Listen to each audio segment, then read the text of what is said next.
Bismillahirrahmanirrahim. Assalamualaikum warahmatullahi wabarakatuh. Waalaikumsalam warahmatullahi wabarakatuh. Bagaimana kabar anak ibu hari ini? Alhamdulillah, Masya Allah, sehat selalu, Allahu Akbar. Silakan dilihat teman-teman. Ada yang tidak hadir? Tidak, alhamdulillah. Sebelum kita mulai pembelajaran hari ini, mari kita berdoa terlebih dahulu. Berdoa mulai.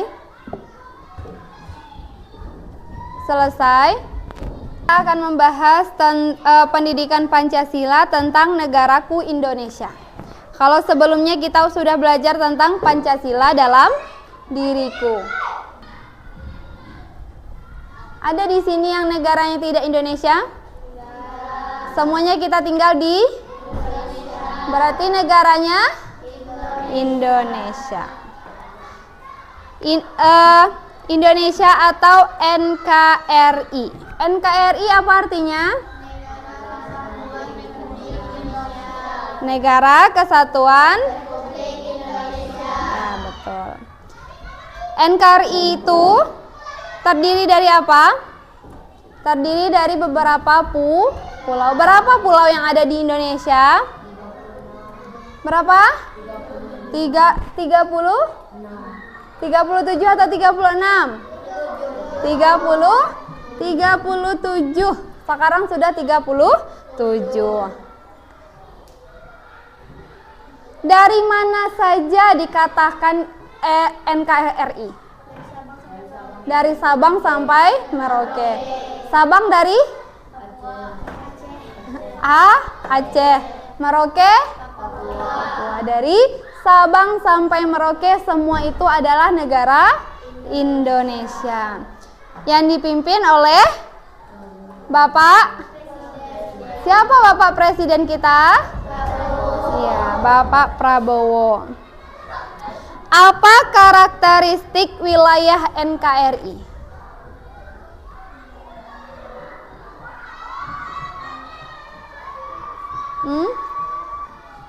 Karakteristiknya, ada yang tahu? Tidak. Karakteristiknya, sebuah negara kepulauan yang berciri-ciri Nusantara dengan wilayah yang batas-batas dan hak-haknya diterapkan oleh undang-undang. Jadi setiap negara, setiap wilayah itu ada hak-haknya. Itu salah satu karakteristik NKRI. Sekarang kita tinggal di wilayah apa? Sumatera Barat. Hak kita ada dikasih sama pemerintah hak kita. Sebagai pelajar apa contohnya? Apa? Selain itu, apa? Ya, bisa mendapatkan ilmu atau bisa dengan bebas untuk menuntut ilmu. Iya kan? Dengan bebas anak ibu menuntut ilmu kan? Tidak ada hambatan seperti yang terjadi, tidak ada perperangan. Anak ibu dengan mudahnya pergi ke sekolah untuk menuntut ilmu. Kemudian seluruh itu, hak-hak itu telah ditetapkan oleh undang-undang. Itu terdapat dalam pasal 25 tahun 1945. Di undang-undang ini disebutkan bahwasanya seluruh wilayah yang ada di Indonesia ini harus mendapatkan hak-haknya. Salah satunya sebagai kita pelajar, yaitu dengan leluasannya, dengan bebasnya menuntut ilmu.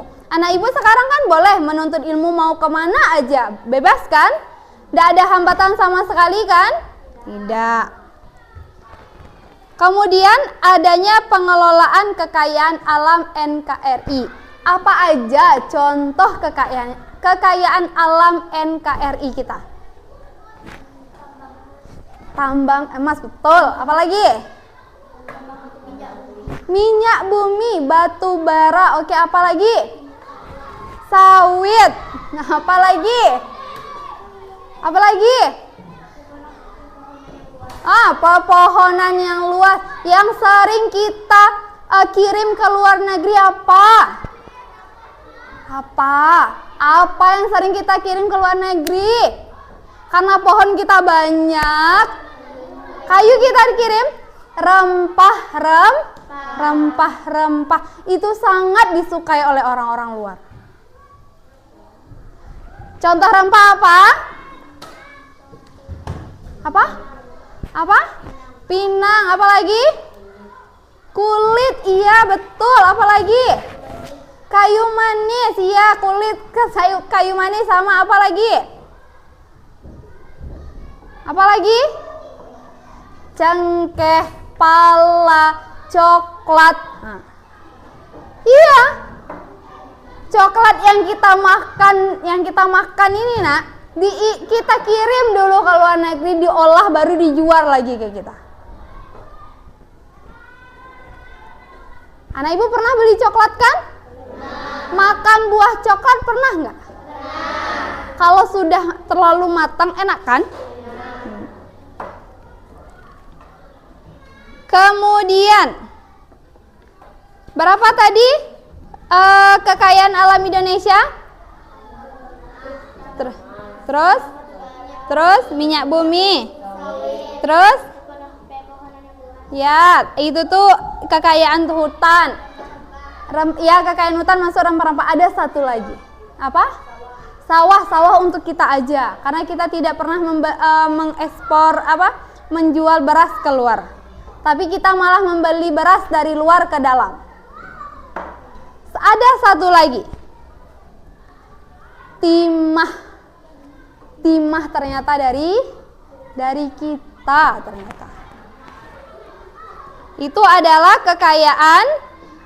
pengelolaan kekayaan alam NKRI. Sekarang NKRI ini untuk menyatukannya dengan apa? Dengan semboyan apa? Bhinneka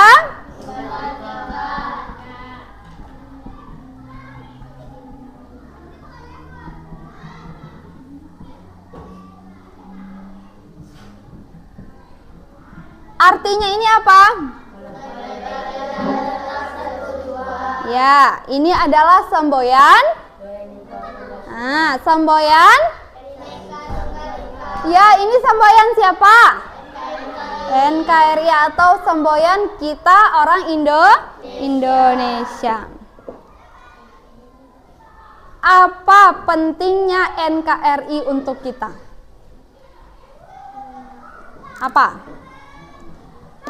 Apa pentingnya NKRI untuk kita? Jangan malu-malu, enggak apa-apa.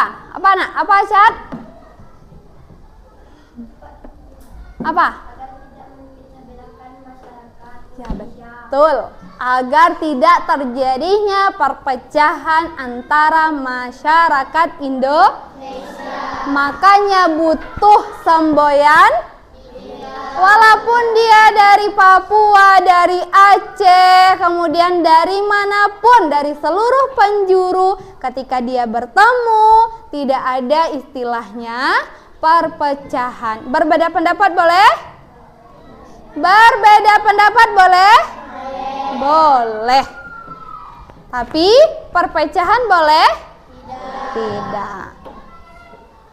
Jadi pentingnya keutuhan NKRI ini sangat-sangat penting untuk kita agar tidak terpecah belahnya masyarakat Indonesia.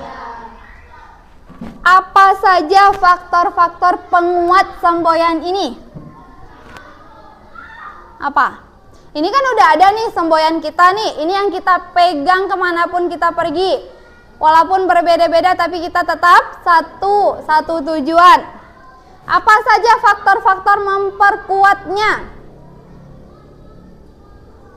Apa?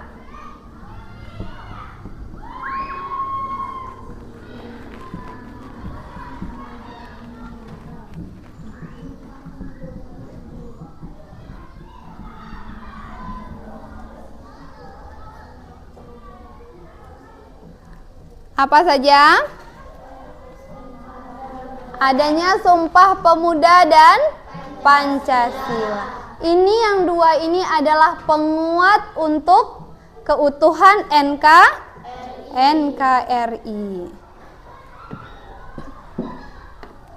Ada yang tahu Sumpah Pemuda udah belajar belum? Sudah. Apa isi Sumpah Pemuda? Sudah belajar kan? Apa isinya?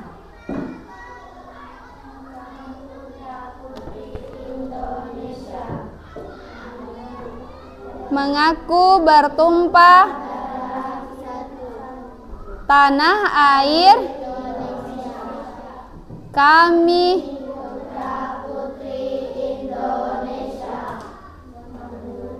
mengaku berbangsa satu kami menjunjung bahasa persatuan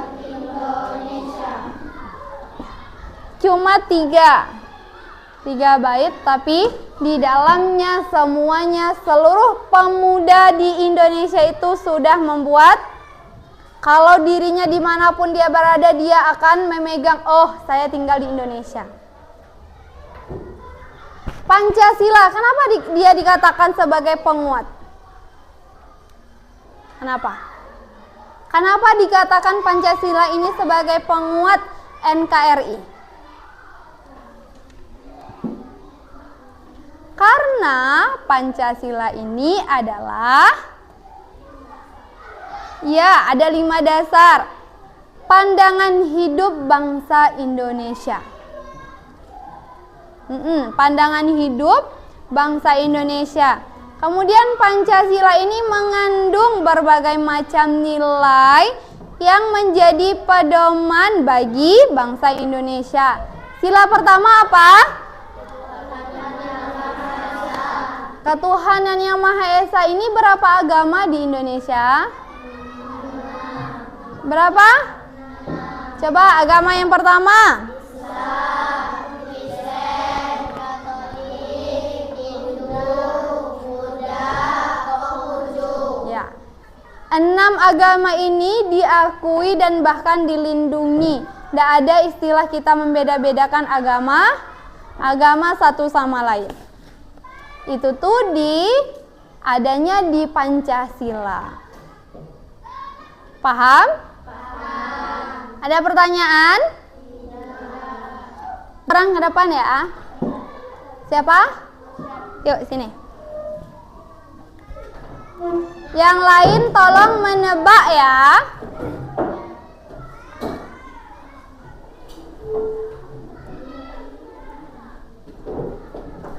Tapi tidak boleh pakai suara, cuma pakai gerakan aja. Silakan.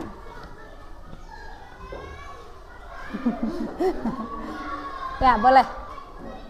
Nah, pakai gerakan aja, tidak pakai suara. Yang lain silakan menebak.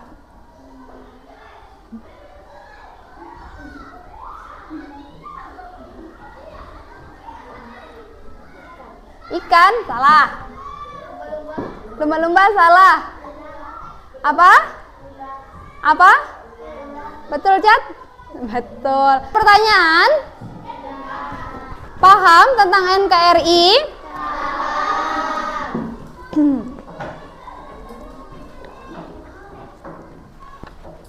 Apa yang harus kita lakukan menjadi bagian dari NKRI? Bagaimana cara kita menjaga NKRI ini? Ya, tidak membeda-bedakan satu sama lain. Apalagi?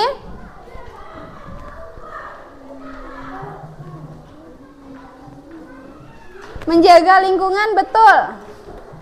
Apalagi? Apalagi? Ya, menjaga hak Indonesia, betul. Apalagi? Apalagi? Harus bangga menjadi bangsa, ya, anak Indonesia atau bangsa Indonesia. Harus bangga memakai merek dari Indonesia. Kemudian mencontohkan perilaku yang yang baik atau yang bagus. Apabila tidak ada pertanyaan, kita tutup pertemuan kita hari ini dan mengucapkan hamdalah.